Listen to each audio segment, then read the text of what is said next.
Hey guys, it's Darlene and welcome to my channel. Alright, so today's video is a breast cancer video. It is my third year being cancer free, and so it is an update video. So without further ado, let's jump in.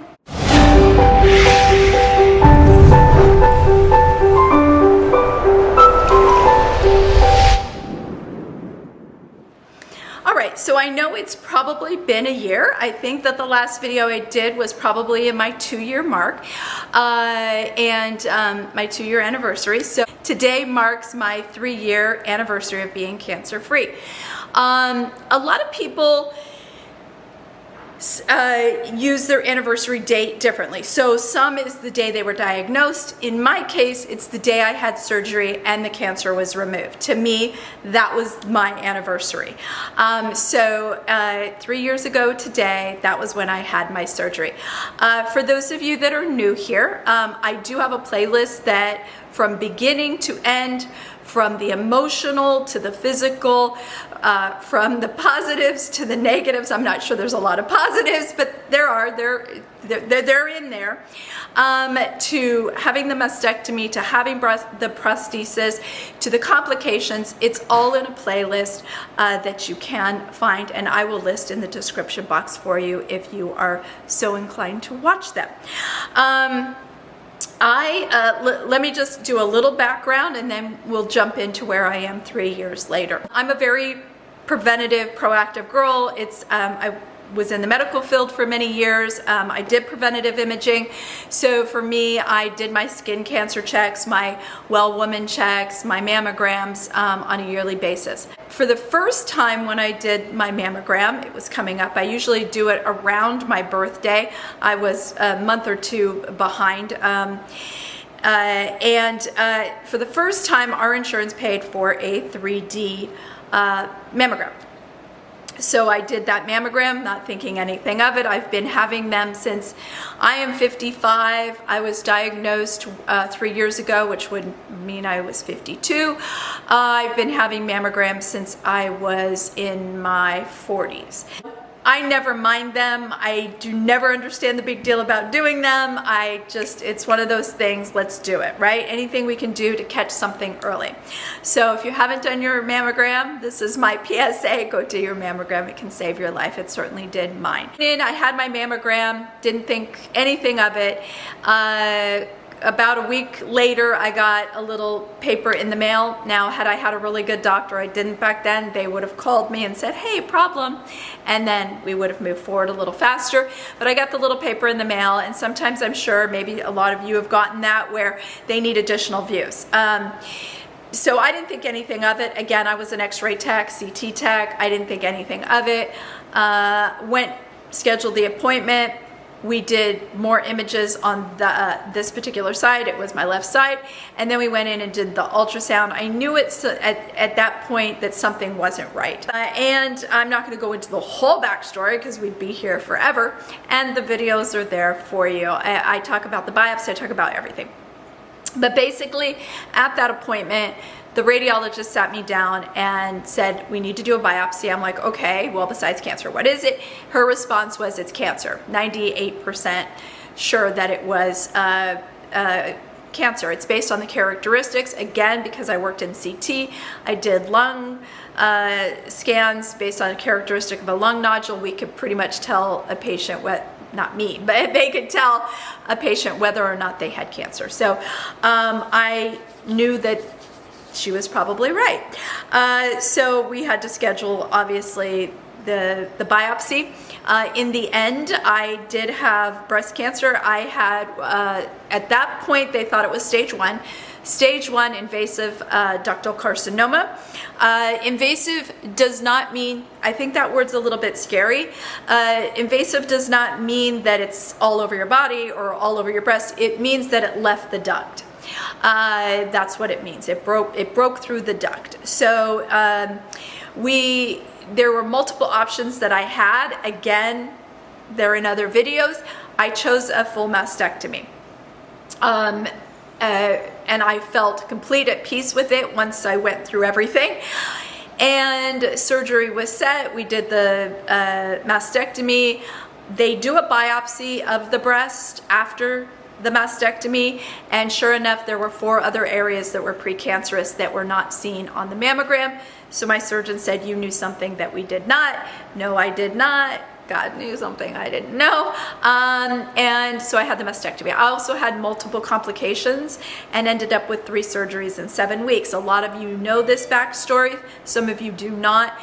And again, each video in the playlist will go into much greater detail than I'm going to go into now. Basically, my cancer is an estrogen receptor cancer. So it loves estrogen. It feeds off of estrogen. By the grace of God, I never took estrogen replacement therapy.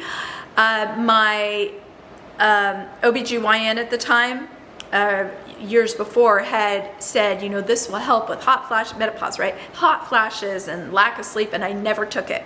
I read what could happen, and I'm like, sorry, not going to do it. And by the grace of God, because I would have just been feeding the cancer. And also, by the way, after the biopsy, it was a stage 2. So it was a stage 2 invasive ductal carcinoma, estrogen positive is what I had. I also did genetic testing to make sure I didn't have the BRCA gene. I do not, so it protects my daughters a little bit more because obviously that's a big thing. So that was good. We did the genetic testing. So I had some options. I've said this multiple times that cancer makes you make decisions that you should never have to make. From, you know, do I have radiation therapy, chemotherapy? Do I have a lumpectomy? Do I have a mastectomy? You know, I've got to find an oncologist or, an oncology surgeon, a plastic surgeon, all these things. And it's very difficult, not going to lie. It's very difficult, and it weighs on you emotionally as well as physically. The other thing I will say is, because it is estrogen positive, there is a drug called an aromatase inhibitor. Actually, there are multiple ones. Tamoxifen is one kind. It has been highly encouraged that I take this drug. I have declined it for 3 years. I will continue to decline it. The side effects, I'm a person that believes in quality of life, and the side effects can be pretty gnarly. And I know that I'm putting myself at a greater risk. It's my choice, my decision. Everybody is different. Please, whatever you do, I'll never forget. And I may have mentioned this at some other point, that when I was in the hospital for, I don't know, it was probably my 2nd surgery, maybe my 3rd, and then I got a hospital infection. So I was in the hospital quite a bit. And there were these posters of like the poster children for cancer.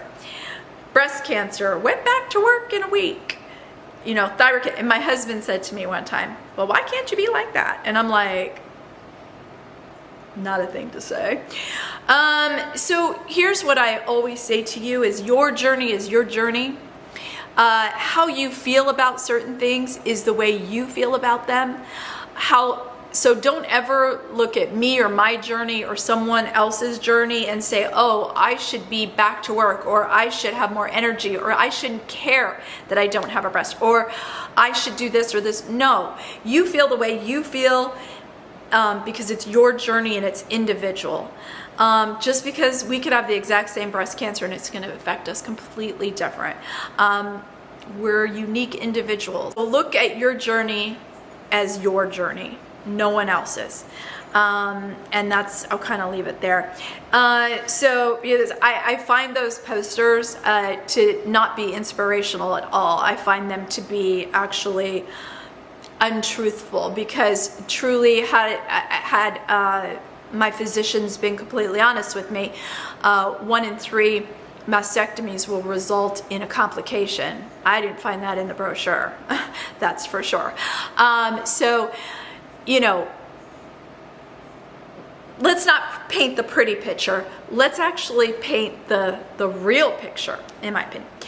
Okay, so we are now 3 years down the road, right? 3 years. down the road. How do I feel? For those of you that don't know, because I had complications, I chose not to, I tried to get a breast. It wasn't going to work for me. I had necrosis, which means the tissue died. They had to go in, clean out, put in a new spacer. Spacer got infected, went in, took that one out, and and they were going to replace it. And I said, no, you're not.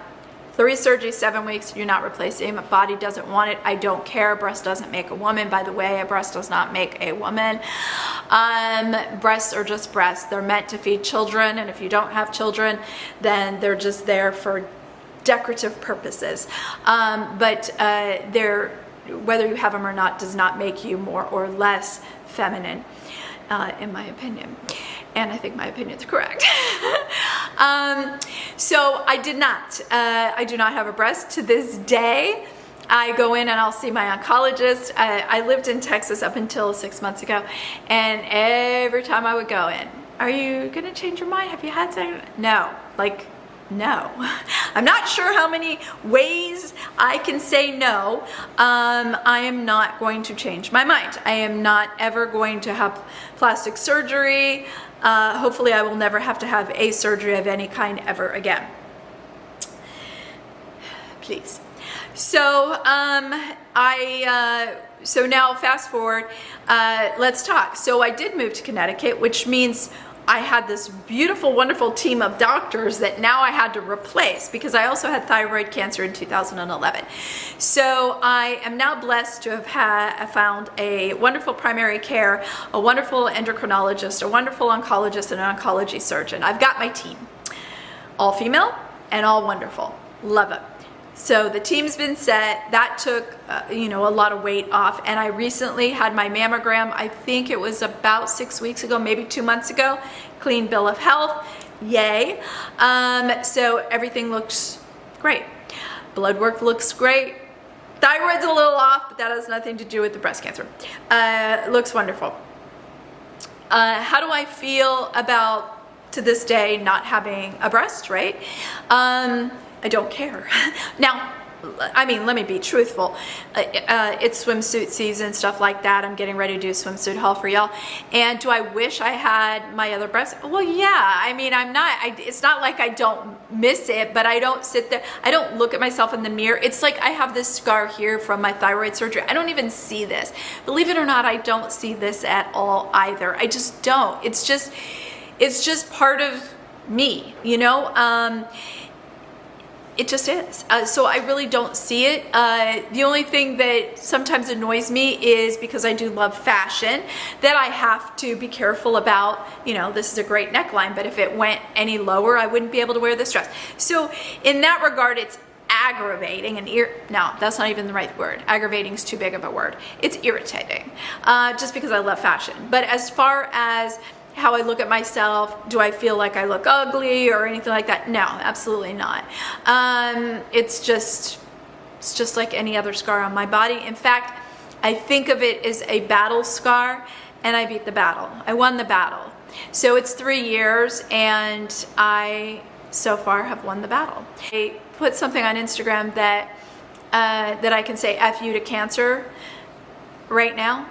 I may not be able to say that one day, and I accept that fact. It's always in the back, somewhere really deep under all these hair extensions, that yes, one day I may not be able to celebrate an anniversary. Now, not everybody's anniversary of being cancer-free might not be important to them. They might not want to think about it at all. And again, your journey, you don't have to think. For me, it's a huge deal. It just is. My oldest child, love my oldest daughter, she really understands it. She always does something special for my day. She was the first one to send something, to me through Instagram at like midnight, I think 12:01. And I just got off the phone with her and talked to her for like an hour and a half. So she really understands, and that's the bond that her and I have. We have a very strong bond. Not everyone is going to understand it. Not everyone is going to understand why it's so important. To me, it's more important than my birthday. Here we are 3 years later. I'm cancer-free, that I can say, at least as far as we know, because the funny thing is, even though I woke up at 2 a.m., I wrote out this, I'll put it here. I wrote out this little thing that I put on Instagram, because I know a lot of you don't have Instagram. And I put it here, I'll put it here so you can read it. And I woke up and I said, I'm cancer-free today. 3 years. And yet, the interesting thing is that as far as I know, because truly it's as far as I know, right? Because we really don't know what's going on inside of our body. As far as I knew, when I went in for a routine mammogram, I was cancer-free, but I wasn't. So I have to take it with a grain of salt. Yes, I'm healthy today. I feel good today. I'm, try and do all the right things. I started working out again. There's a lot of things that I've talked about this in other videos. I suffer from an anxiety disorder. I've had thyroid cancer, so that means I don't have a thyroid. They damage the parathyroid glands. I have a magnesium. I have a kidney disorder. I kind of got a whole lot. I've briefly touched on those things in videos, but there's a lot. And I almost think of it like I have this certain amount of energy, and maybe I'll do videos and clean the house and, be able to get a workout in, and then the next day I crash and burn. And this is just kind of how it works. And I just go with the flow. I try and do the best I can. So emotionally, I'm good. I'm good, you guys. Emotionally, I'm good. I don't cry anymore. Well, I shouldn't say that, because I have to say, when I was writing out my little thing on Instagram, I choked up and I got emotional about it. And I always say it's not about, the emotion is not for myself. The emotion is because I know that there are women, and see, I'm gonna do it again. I'm gonna get all choked up because there's something that bonds you to other women that are fighting this disease or have had this disease. There's a bond that is instantaneous almost. And so I think, although I'm celebrating my 3rd year, that I know there are women that are not. This may be their last. So that is gut-wrenching, and it pains me greatly. But I have to say, and of course the empathy is there. It was so overpowering that first year that I thought that I'm never going to be able to walk into a doctor's office and see patients that have cancer and not break down, because that's what I would do. I would just start crying. And I run into women many times that are fighting this disease, and or their sister or their mother. I mean, 1 in 8 women. Those statistics are just atrocious. If the pharmaceutical companies didn't find it more financially beneficial for us to get cancer, would we have a cure? These are the questions I often wonder. So no, emotionally and physically, or emotionally, I'm good. I don't think about it. I think about it when a subscriber or a friend or someone talks about it, then of course I think about it.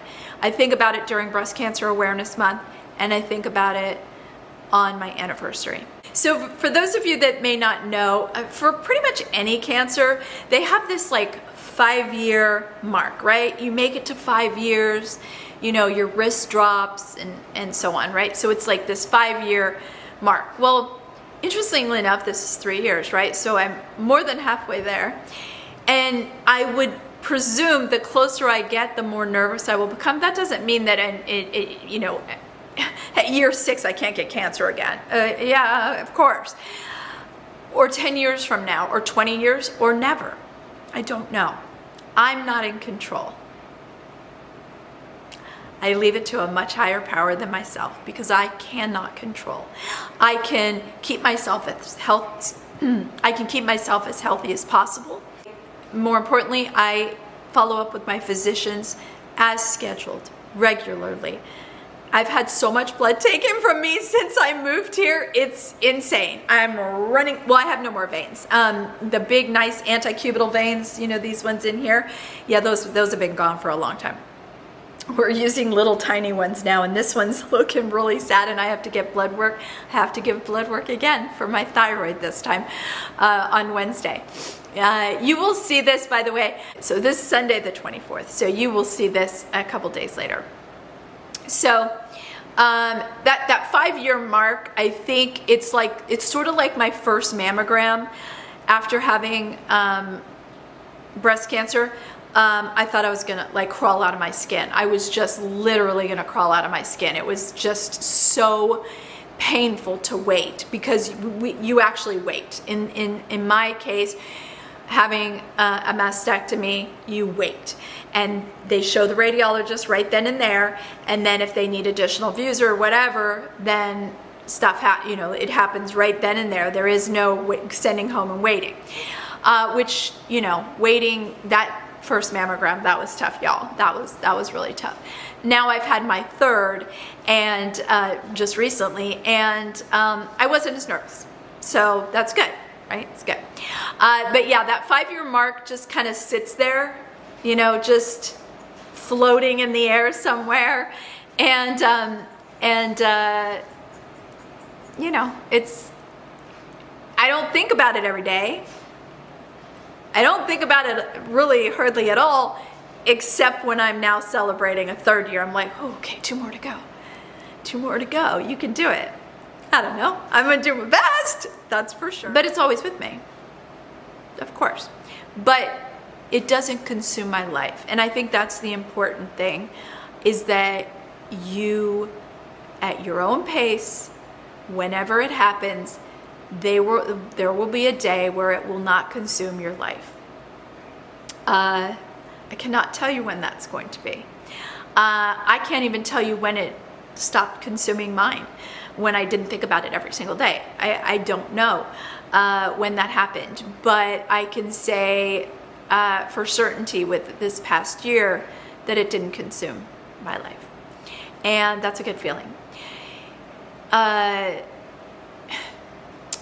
And then physically, there's no issues physically. Physically, with not having the breast, nah, there's nothing that I have to do that's any different. I mean, except wear a prosthesis, of course, but there's nothing that, you know, I'm healed. I'm good. I don't have to take, I choose not to take any medications. I feel fine. All right, you guys, so that is kind of where we're at. If you have any questions, I'm always happy to answer them. I mean, I try in these videos. The updates are, thank goodness, boring. I want them to be so boring you fall asleep at your computer, because that means that I'm healthy and I'm doing well. So really, it's just to kind of keep you updated once a year. Of course, I do talk about breast cancer awareness during Breast Cancer Awareness Month in October. Not much to update, aside from the fact that I have all new doctors, and we did all new blood work, and we did all new tests, and I'm healthy, and more importantly, cancer-free. So this is the 3rd year. We can check it off, and I hope I will see you in year 4, and I have just as good of news. So guys, that is it. Again, if you are going through this, or you know someone that's going through this, by all means, again, in the description box, I will literally have the playlist. I think I have 18 videos that I've done on breast cancer. This will be 19, I do believe. So by all means, you know, feel free to watch them, and feel free to reach out. My email address is also, if you don't want to leave a comment where everybody can see it, my email address is in there. Feel free to email me, and I will do my best to answer your questions as best I can. All right, guys, well, that's it. I hope you have a wonderful day and a wonderful week, and I will see you very soon. Bye, guys.